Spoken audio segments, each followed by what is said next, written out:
এই কথা বুঝতে পেরে আজকে তারা দেখেছেন কারা প্রকৃতপক্ষে দরদি, এটা বুঝতে পেরে এদেশের মানুষ আজকে দাঁড়িপাল্লার দিকে ঝুঁকে পড়েছে। এমন ভাবে তারা ঝুঁকে পড়েছে, তারা বলেছে ডাক্তার শফিকুর রহমান ছাড়া বাংলাদেশে আর কোন নেতা এই বাংলাদেশের হাল ধরলে বাংলাদেশের মানুষের ভাগ্যের কোনো পরিবর্তন হবে না। চ্যালেঞ্জ করে বলতে পারি জামাত ইসলামীর লোকেরা তা করে নাই। কিন্তু আমরা এনামুল বলেছেন, আমরা জানি, আমরা দেখেছি ব্যবসা করতে হলে এখানে 5 লাখ টাকা, 1 লাখ, সর্বনিম্ন 5 লক্ষ টাকা দিয়ে ব্যবসা করতে হবে, এরকমও আমরা শুনেছি। আমরা চাল খাবে 32 টাকায়, 30 টাকায় সয়াবিন খাওয়ানো হবে, ঘরে ঘরে চাকরি দেওয়া হবে, আবার এখন শুনে ঘরে ঘরে কার্ড দেওয়া হবে। এই কার্ড নিয়ে গেলে বাজারে নাকি 50% কমিশন দেওয়া হবে আপনাদের।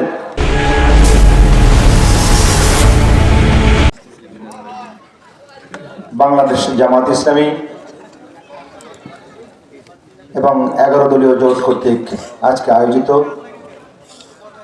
এই জনসভা, সম্মানিত সভাপতি, প্রধান অতিথি, বাংলাদেশ জামাত ইসলামী বাগেরহাট জেলা শাখার যুব বিভাগীয় সভাপতি, ইসলামী ছাত্র শিবিরের সাবেক নেতা, সরকারি কৃষি কলেজের নির্বাচিত এজিএস, বিগত 17 বছরের নির্যাতিত নিপীড়িত নেতা, যুবকদের আইডল, আমাদের সকলের প্রিয় নেতা, প্রিয় ভাই শেখ মঞ্জুরুল হক রাহার, আজকে মঞ্চ উপবিষ্ট বাংলাদেশের অন্যতম শিক্ষা প্রতিষ্ঠান, অন্যতম দরবার শরীফ সারসিনা দরবার শরীফের সম্মানিত পীর মোহতারাম মাওলানা আরিফ বিল্লাহ সাহেব, উপস্থিত বাংলাদেশ জামাত ইসলামী বাগেরহাট ঢাকা অঞ্চলের দায়িত্বশীল এবং ইসলামী ছাত্র শিবিরের সাবেক কেন্দ্রীয় ছাত্র আন্দোলন বিষয়ক সম্পাদক শেখ এনামুল কবির, এলাকার কৃতি সন্তান, রানীপুরা ইউনিয়নের নেতা শেখ ইউনুস, 11 দলীয় জোটের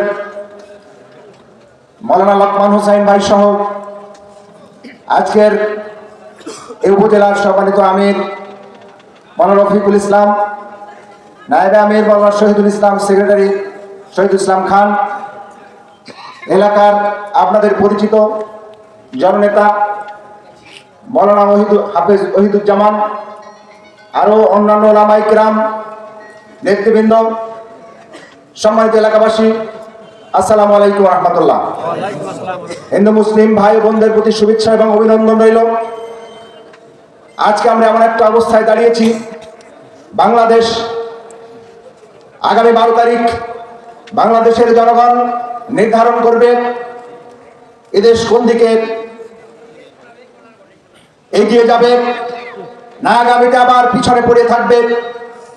বাংলাদেশ, আপনারা জানেন, ব্রিটিশ স্বাধীনের পর থেকে বারবার বাংলাদেশ বিভিন্ন নেতৃত্বের হাতে গিয়েছে, কিন্তু প্রকৃতপক্ষে আমরা পাকিস্তান আমল থেকে শুরু করে তার পূর্বে যেমন পাইনি, স্বাধীনতা অর্জন করলেও প্রকৃতপক্ষে স্বাধীনতার স্বাদ এদেশের মানুষ কিন্তু ভোগ করতে পারেনি।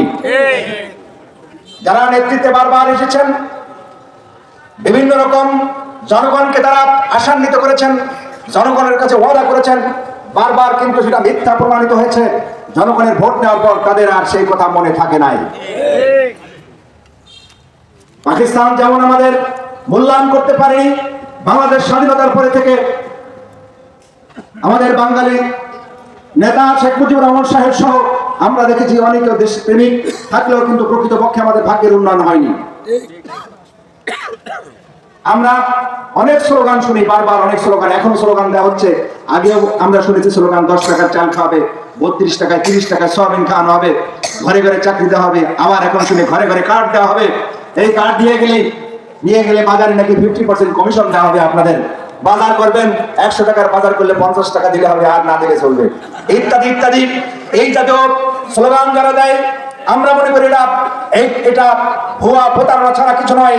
কারণ হলো, আমরা দেখেছি বিগত 17 বছরের যারা আন্দোলন সংগ্রাম করেছে, জামাত ইসলামী নেতৃবৃন্দ আমাদের সাথে যারা সহযোগিতা করেছেন, তাদেরকে যেভাবে দেখেছি, ছাত্রদেরকে যেভাবে দেখেছি, আপনারা দেখেছেন, তারা জেল জুলুম নির্যাতন নিষ্পেষণ ফাঁসির মঞ্চে জীবন দিয়েছে কিন্তু কোনো আপোষ করেনি। তাদেরকে অনেক লোভ লালসা দেওয়া হয়েছে কিন্তু তারা লোভ লালসার কাছে মাথা নত করেনি। কিন্তু আমরা দেখেছি অনেকে রাজনীতি করেছেন, দিনের বেলায় পরিচয় দিয়েছেন, রাতে গোপনে গোপনে আবার অন্যদের সাথে যোগাযোগ করেছেন। তারা বিভিন্ন ভাবে তাদেরকে পয়সা দিয়ে তারা রাজনীতি করেছেন, কিন্তু জামাত ইসলামীর লোকেরা তা করেনি। এরপর আমরা দেখেছি 5ই আগস্টের পরে জামাত ইসলামীর লোকেরা যদি তারা আদর্শচ্যুত হতো, যদি লোভ লালসা থাকতো, তাহলে 5ই আগস্টের পরে অনেক সুযোগ সুবিধা পেয়েছে।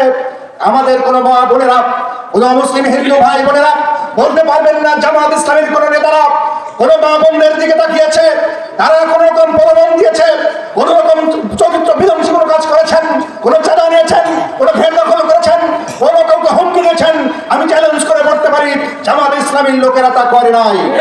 কিন্তু আমরা এনামুল বলেছেন, আমরা জানি, আমরা দেখেছি ব্যবসা করতে হলে এখানে 5 লাখ টাকা, 1 লাখ, সর্বনিম্ন 5 লক্ষ টাকা দিয়ে ব্যবসা করতে হবে, এরকমও আমরা শুনেছি।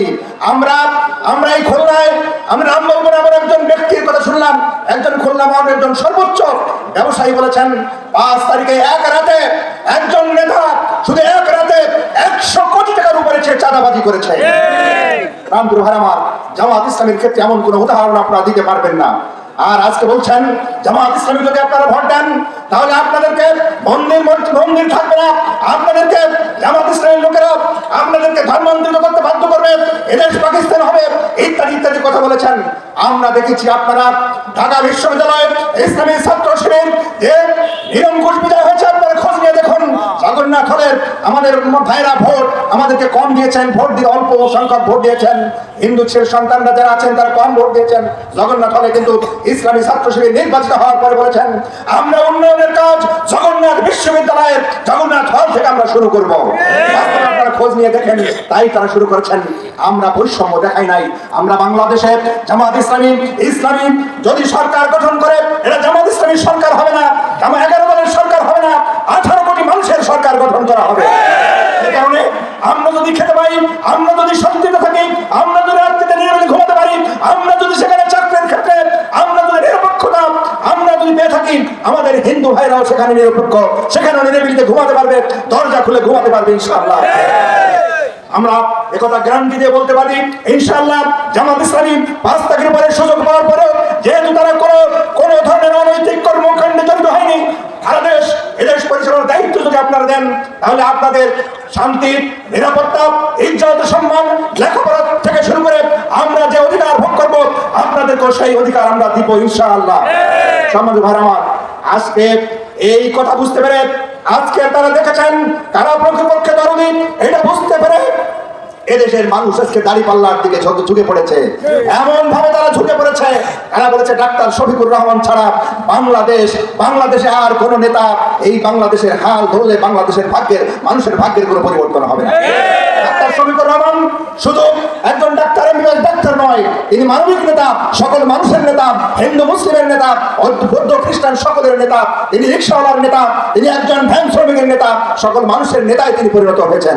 আপনারা দেখেছেন, এই জন্য আমরা দেখেছি এই মঞ্চে বক্তব্য দেওয়ার সময়, মঞ্চে জায়গা দেওয়ার সময় তিনি আলাদা কোনো চেয়ার, বড় চেয়ার তিনি বসেন না, ব্যবহার করেন না, তিনি তার পাশে বসতে দিয়েছেন ছাত্র সংগঠনের একজন কেন্দ্রীয় নেতাকে তার পাশে বসিয়েছেন।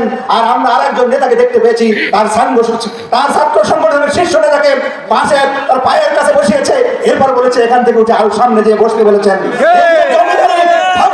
এই জমিদারি চেতনা আমরা ডাক্তার শফিকুর রহমানের মধ্যে আমরা পাইনি। এই হচ্ছে আমাদের নেতা। আজকে এরপরে আমি যে কথা বলতে চাই, আমরা যাকে বাগেরহাটে আজকে যারা মনোনীত করেছি, আমরা শেখ মঞ্জুরুল হক রাহাত, আমাদের প্রিয় ভাই মঞ্জুরুল হক রাহাত ভাইকে নির্বাচিত করলে আপনার আমাদের বিশ্বাস যে এই ত্যাগ এবং কোরবানি পেশ করছেন, 6টি বছর ধরে যে জেলে ছিল সে অন্যায় করতে পারে না, আর সে বৈষম্য করতে পারে না, আপনাদের প্রতি সে অমনোযোগী হতে পারে না। আমার বিশ্বাস শেখ মঞ্জুরুল হক রাহাত আপনাদের পাশে থাকবে, আপনাদের সুখে দুঃখে অংশগ্রহণ করবে। সে নিজে ভোগ দখল করার জন্য নিজের পেট পূজা করার কাজে সে কখনো লিপ্ত হবে না, আমাদের বিশ্বাস। তারপরেও মানুষ হিসাবে যদি কোনো ভুল করে থাকে, এখন আমরা নিশ্চয়তার সাথে বলতে পারি, আজকের বাগেরহাট জেলার জেলা আমির আপনারা জানেন, আজকে বসতলী ইউনিয়নের সাবেক চেয়ারম্যান 7 বছর পর্যন্ত তিনি চেয়ারম্যান করেছেন, যেখানে হচ্ছে সবচেয়ে হলো অমুসলিম হিন্দুরা বেশি। আপনারা জানেন, ভাইদের কাছে খোঁজ নিয়ে দেখেন, সেখানে বলেছেন মাওলানা রেজাউল করিম, তিনি যে ব্যক্তি, তার একটা ঘর আপনারা খোঁজ নিয়ে দেখেন, এখনো ঘর থেকে পানি পড়ে, নিজে ঘরের চালের টিন এখনো পরিবর্তন করতে পারেননি, অথচ 7 বছর চেয়ারম্যান করেছেন। আর আমরা দেখতে পাই একজন মেম্বার হয়ে, একজন ইউনিয়ন পরিষদের চেয়ারম্যান মেম্বার হওয়ার পরে 6 মাসের মধ্যে তিনি তার বাইসাইকেল চড়তেন, এখন তিনি প্রাইভেট কারে চলেন। এরকম আমরা দেখেছি। আজকে এই জামাত ইসলামী নেতারা এরকম নেতাদেরকে উপহার দিতে পেরেছেন। সম্মানিত ভাইরা আমার, সেই জন্য আমি বলতে চাই, যদি মঞ্জুরুল হক রাহাত ব্যক্তিগতভাবে মানুষ হিসাবে কোনো ভুল করে থাকে, অন্যায় পথে পা বাড়ায়, তাহলে তাকে শাসন করার ছড়ি হচ্ছে জেলা আমিরের হাতে। জামাত ইসলামী এমন একটা সংগঠন, কোন নেতা, কোন এমপি, কোন মন্ত্রী অন্যায় করে কাউকে ছাড় দেওয়া হয় না, সাংগঠনিকভাবে সাথে সাথে তার বিরুদ্ধে ব্যবস্থা গ্রহণ করা হয়। এই জন্য কেউ অন্যায় করতে সাহস পায় না। দলের নেতারা এটা পারবে না, কারণ তাদের সাথে যারা থাকে, ব্যক্তিগতভাবে কেউ ভালো মানুষ হলেও তার এই কর্মী বাহিনীর কারণে, তার পাশের লোকজনের কারণে তারা ভালো কাজ করতে পারে না। কিন্তু জামাত ইসলামের এরকম কোনো খারাপ নেতাদের, লোকদেরকে নিয়ে জামাত ইসলামের নেতারা করে না। এই জন্য আপনাদেরকে আমি, অনেক নেতার দায়িত্বশীলরা বক্তব্য রাখবেন, আমি বলতে চাই, আপনাদের ভয়ের কোনো কারণ নাই, অনিশ্চয়তা আতঙ্কের কোনো কারণ নাই, উদ্বিগ্ন হওয়ার কোনো কারণ নাই। বাংলাদেশ, এদেশে আমরা স্বাধীন, এদেশে আমরা ন্যায় এবং ইনসাফ প্রতিষ্ঠা করতে চাই। ন্যায় এবং ইনসাফ কোনটা? ন্যায় ইনসাফ হচ্ছে, যিনি আপনার ভগবান, যিনি আপনাকে সৃষ্টি করেছেন, স্রষ্টা, যে আল্লাহ আমাকে সৃষ্টি করেছেন, আমরা বিশ্বাস করি এই স্রষ্টার আইনের মধ্যে কোনো পরিবর্তন নাই, কোনো বৈষম্য নাই, কোনো এখানে ন্যায় এবং ইনসাফ রয়েছে। আজকে সকালবেলায় যেমন একজন মুসলিমকে সূর্য যেমন আলো তাপ দেয়, একজন চন্দ্র যেমন তাকে কিরণ দেয়, একজন আলো বাতাস যেমন একজন মুসলিমকে দেয়, তেমনি ভাবে আজকের প্রত্যেকটা ন্যায় ইনসাফ যদি সমাজ, যদি সেই স্রষ্টার বিধান, যদি এই সমাজ, যদি সেই ন্যায় এবং ইনসাফ ভিত্তিক আইন যদি সমাজে কায়েম হয়, তাহলে সকলেই সমান অধিকার পাবে, সেখানে হিন্দু মুসলিম কোনো বিবেচনা করা হবে না। সম্মানিত হাজিরিন, সম্মানিত ভাইরা আমার, এই কারণে আপনাদের কোনো উদ্বিগ্ন হওয়ার কিছু নেই। আমরা চাই এখানে সকল বৈষম্য দূর করতে, আমরা ন্যায় এবং ইনসাফ প্রতিষ্ঠা করতে চাই। ন্যায়, যেটা ভালো, যেটা সত্য, সেটাই আমরা প্রতিষ্ঠা করতে চাই। অন্যায়কে দুর্বৃত্ত করতে চাই। আজকে অফিস আদালত থেকে শুরু করে, সরকারি অফিস আদালত থেকে শুরু করে, আজকে স্কুল কলেজ থেকে শুরু করে, যত জায়গায় যত অন্যায়, যত বিচার আছে, ঘুষ আছে, দুর্নীতি আছে, আপনারা যেখানে ন্যায় বিচার পান না, আমরা চাই সেখানে ন্যায় বিচার নিশ্চিত করতে। এই ন্যায় আমরা এই প্রতিষ্ঠিত করে এই বাংলাদেশকে একটা শান্তিময় রাষ্ট্র হিসেবে গড়ে তুলতে চাই, যাতে সকলেই আমরা মিলেমিশে সুন্দরভাবে দেশ গঠন করে আমরা শান্তিতে ঘুমাতে পারি, রাতের বেলায় দরজা খুলে আমরা ঘুমাতে পারি, এমন একটা সমাজ আমরা প্রতিষ্ঠা করতে চাই। পরিশেষে আমি বলতে চাই, সম্মানিত ভাইরা, এলাকার সকল ভাই এবং বোনদের আমি বিদ্যুৎভাবে অনুরোধ রাখতে চাই, আপনারা যদি শেখ মঞ্জুরুল হক রাহাতকে এমপি নির্বাচিত করেন, আমরা শুধু বাগেরহাটে নয়, আপনারা খোঁজ নিয়ে দেখেন, আমাদের চেয়ে সচেতন আপনারা বেশি। আমরা মনে করি আজকে বাগেরহাটের 4টি আসনে আমরা দাড়ি পাল্লা বিজয়ী হবে ইনশাআল্লাহ। আমরা বলতে পারি আজকে 4টি আসন শুধু বাগেরহাটে নয়, আজকে সারা দেশে শুরু হয়েছে, আজকে সারা দেশে বিজয় হয়েছে। যেমন বিশ্ববিদ্যালয়গুলোকে, ইসলামী ছাত্র শিবিরকে তারা বিজয়ী করেছেন, আর সেই ভয়ে বিশ্ববিদ্যালয়গুলো নির্বাচন হবে না বলেছেন। আমরা মনে করি আগামী 12 তারিখের নির্বাচনের মধ্য দিয়ে এমন ধুমভূমিদশ, এমন বিজয় হবে 11 দলের, তারা লজ্জায়, অন্যরা লজ্জায় মুখ দেখাতে পারবে না ইনশাআল্লাহ। এই জন্য আন্তর্জাতিক মিডিয়া সহ দেশীয় মিডিয়া সকলে বলেছেন আগামী সরকার হবে 11 দলীয় জোটের সরকার, জামাত ইসলামী সরকার হবে আগামী সরকার। সেই জন্য আপনারা কাকে নির্বাচিত করবেন, মঞ্জুরুল হক রাহাত সবসময় আপনাদের পাশে থাকবেন। আর এখানে বাড়ি ঘর রয়েছে, আর অন্যদের ঢাকায় আছে, মাঝে মধ্যে আসবে। মঞ্জুরুল হক রাহাত সকাল বিকাল সবসময় আপনাদের কাছে থাকবে, পাশে থাকতে পারবেন। এই জন্য আমরা মনে করি আমাদের ছোট ভাই, আমাদের প্রিয় ভাই মঞ্জুরুল হক রাহাতকে আপনারা নির্বাচিত করবেন। আর সব শেষে আমি যে কথাটা বলতে চাই, সম্মানিত হাজিরিন, আজকে যে মিথ্যা অপবাদ, মানুষ বিশ্বাস করে না, ডাক্তার শফিকুর রহমানের আইডি হ্যাক করে তার নামে তিনি নাকি মহিলাদেরকে বেশ্যা বলেছেন, নাউজুবিল্লাহ। আর সেই মহিলারা আজকে প্রতিবাদে নেমেছেন।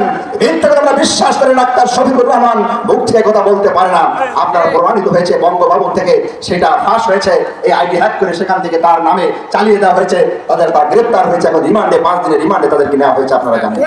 আজকে শুধু তাই নয়, আপনারা দেখেছেন শেরপুরে আমাদের একজন উপজেলা সেক্রেটারি রেজাউল করিমকে হত্যা করেছেন, আবার তাদের একজন কর্মী খুন হয়েছে দাবি করেছেন।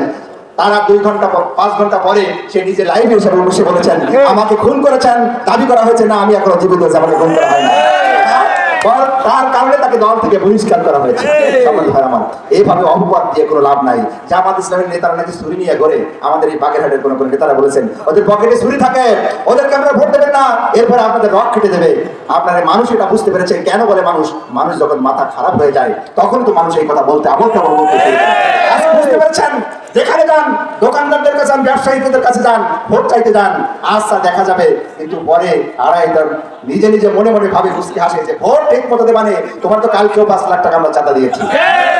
আজকে যার কাছে যান, আজকে একজন বাদাম বিক্রেতা, একজন ঝাড়ুদার, সাধারণ ব্যবসা যারা বাজারে ব্যবসা করে ঝাড়ু দেয়, এরকম লোকের কাছে যান, তাদের কাছ থেকে 50 টাকা 100 টাকা করে মাসে চাঁদা নেওয়া হয়। আগে নেওয়া তো 50 টাকা, এবার দেশের উন্নতি হয়েছে, এখন নেয় 100 টাকা। এই তো হয়েছে, এই হচ্ছে উন্নয়ন। সেই কারণে আপনারা যার কাছে যান, আপনাদেরকে আজকে সেখানে উল্টো আপনাদেরকে ফিরিয়ে দেওয়া হচ্ছে যে আপনারা ভোট পাবেন না, বুঝতে পেরেছেন, যার কারণে উল্টা পাল্টা আজকে মাথা খারাপ হয়ে আপনারা যা ইচ্ছা তাই বলা শুরু করেছেন। আমরা তা বলবো না, আমরা ভদ্রতার সাথে, যেহেতু আমরা একসাথে ছিলাম, আজকে সকলকে নিয়ে আমরা দেশ করতে চাই। যারা চলে গেছে বাংলাদেশ থেকে যাক, এরপরে যারা আছি সবাই আমরা দেশের নাগরিক। আজকে এখানে আমরা সংখ্যালঘু বলতে কেউ নাই, আমরা বাংলাদেশের নাগরিক সকলেই, আমরা সকলকে নিয়ে এই দেশ গঠন করতে চাই। আমরা সকলে ভাই, আমরা ভাই হিসাবে আমরা সকল ধর্ম বর্ণ নির্বিশেষে সকলকে নিয়ে আমরা দেশ গঠন করতে চাই। বাংলাদেশকে একটা সুষলা সুন্দর সুফল সুন্দর রাষ্ট্র হিসেবে আমরা গঠন করতে চাই। মালয়েশিয়া যেহেতু বাংলাদেশের পরে স্বাধীন হয়েছে, সেখানে আপনারা দেখুন উন্নত আজকে হয়েছেন। আজকে অনেক দেশ বাংলাদেশের পরে স্বাধীন হয়েছে, কিন্তু আমরা কেন পারবো না? এই জন্য আমরা বিশ্বাস করি জামাত ইসলামীর লোকেরা যেহেতু রাষ্ট্রের এই প্রত্যেকটা সম্পদকে তারা সম্পদ আমানত মনে করে, স্রষ্টার আমানত মনে করে, এদেশের প্রত্যেকটা মানুষের কাছে আমানত, এদেশের নারীরা, আমাদের ছাত্ররা ছাত্রীরা, সকল ধর্মের লোকের আমাদের কাছে আমানত, আল্লাহ আমাদের কাছে আমানত রেখেছেন। তাদের সাথে যদি আমরা বেয়াদবি করি, আচরণ খারাপ করি, আমাদের নবী মুহাম্মদ রাসূলুল্লাহ সাল্লাল্লাহু আলাইহি ওয়াসাল্লাম বলেছেন, যারা মুসলিমদের পরে হিন্দু, বৌদ্ধ, খ্রিস্টান যারা আছেন, তাদের পর তারা যদি খারাপ আচরণ করে, তাদের সাথে যদি বৈষম্যমূলক আচরণ করে, আমি মুহাম্মদ সাল্লাল্লাহু আলাইহি ওয়াসাল্লাম বললাম, কিয়ামতের ময়দানে আমি তাদের বিরুদ্ধে আদালতে আখিরাতের বিরুদ্ধে তাদের বিরুদ্ধে মামলা দায়ের করব। ইসলাম, আমরা সেটাই আমরা চাই, আপনাদের সকলের সাথে মিলেমিশে আমরা থাকতে চাই। আল্লাহ তাআলা আসুন 12 তারিখের নির্বাচনের মধ্য দিয়ে আমরা দেশকে গঠন করি, আমরা সেই মঞ্জুরকে তাকে নির্বাচিত করি, আমরা সংসদে পাঠাই। আল্লাহ তাআলা আমাদের সকলকে তৌফিক দান করুন। আসসালামু আলাইকুম ওয়া রাহমাতুল্লাহি ওয়া বারাকাতুহু।